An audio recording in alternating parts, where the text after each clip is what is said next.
Welcome to my channel, Travel-y Voyage.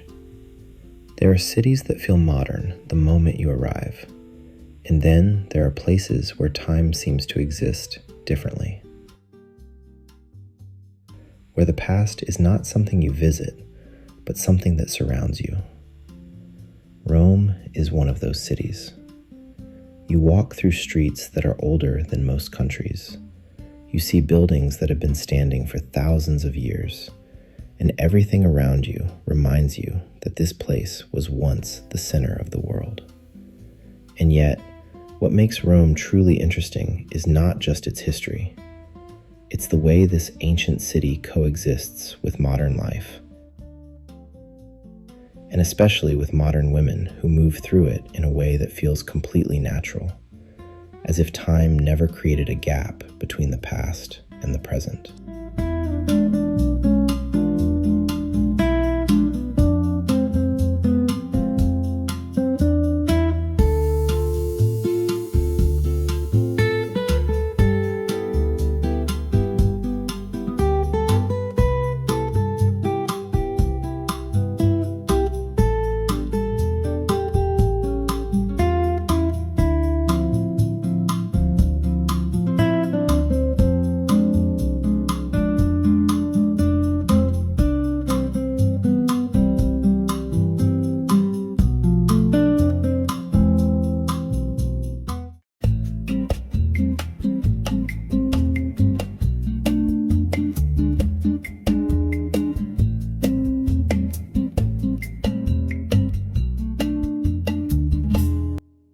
Rome was not built in a day, and that is not just a phrase.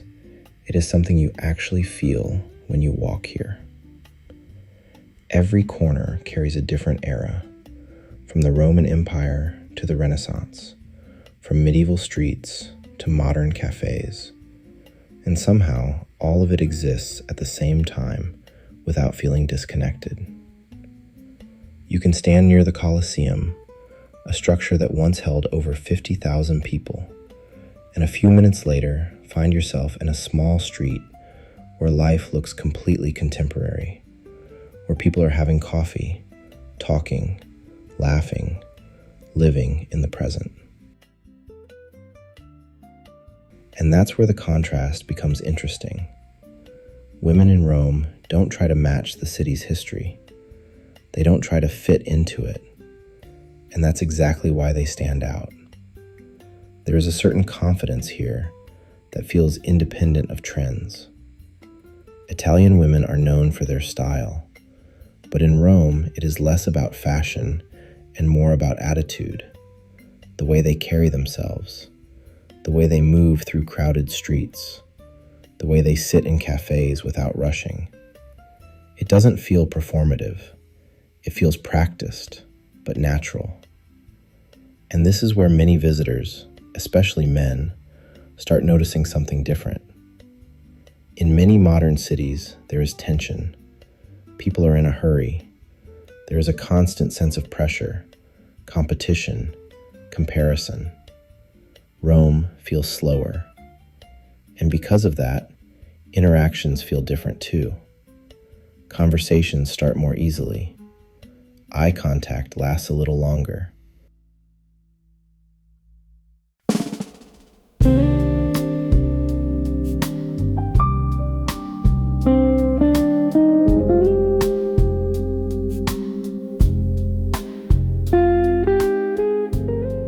Moments don't feel rushed. There is also an interesting mix of people here. Local women who grew up in this environment carry a certain calm confidence that comes from living in a city where nothing needs to be proven.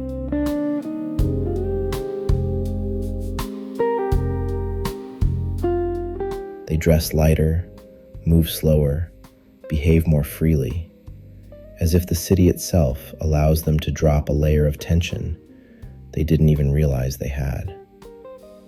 And maybe that is one of the most interesting things about Rome. It doesn't change people directly, but it creates conditions where people change themselves. From a practical side, the city also works in a very specific way. If you want to experience Rome properly, you don't follow a strict plan. You walk. You stop for coffee. You sit longer than expected. You take side streets instead of main ones. The best areas are not always the most famous ones. Places like Trastevere, small streets near the river, or quiet corners away from the main tourist routes often reveal more about the real rhythm of the city than any landmark. And once you understand that, Rome stops being a list of attractions. It becomes an experience.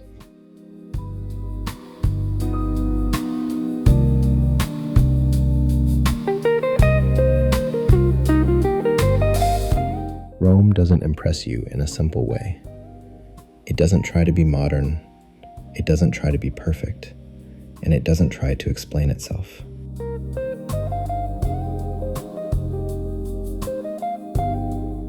It simply exists, with all its layers, contradictions, and imperfections. And maybe that is why it feels real. Because in a place like this, surrounded by history that cannot be changed, people don't feel the need to constantly prove who they are. They just live.